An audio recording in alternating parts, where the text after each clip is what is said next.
Muraho neza, murakaza neza kuri YouTube channel yacu Imbaga TV. Uyu munsi tugiye kuganira ikintu gikomeye kandi gifite akamaro mu buzima bwacu bwa buri munsi nk'abakristo.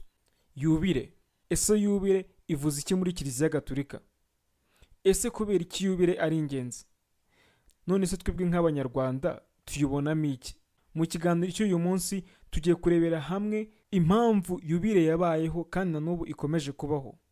Ndagushishikariza kumva iki kiganiro cyose kugeza tugeze ku musozo wacyo.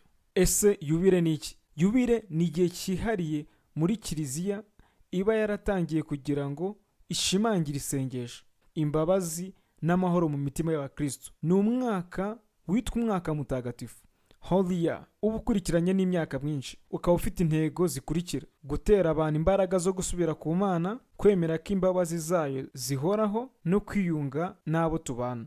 Mu mateka ya Kiliziya, yubire iba igihe cy'imbabazi nyinshi, aho abantu bashyira imbere kwihana, gusabana no gukorera abandi byiza gusa.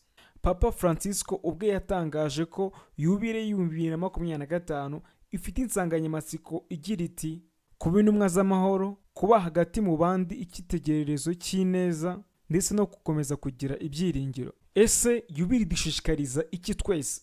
Yubire ntigenewe gusa abapadiri n'abihayimana, natwe bwite ifite kutugezaho ubutumwa bwiza bw'amahoro. Igihe cya yubire ni igihe cyiza cyo kwisuzuma mu buzima bwacu. Igihe cya yubire ni igihe cyiza cyo kwiyunga na bagenzi bacu. Igihe cya yubire ni igihe cyiza cyo kongera gukunda Imana no kongera urukundo rwayo muri twebwe. Kandi igihe cya yubire ni igihe cyo kongera kugira umutima wo kwicisha bugufi.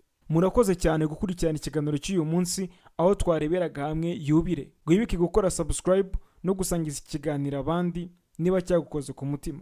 Hano kuri YouTube channel yacu hariho indirimbo nyinshi n'ibindi biganiro byakomeza gufasha kwegera Imana. Murakoze cyane.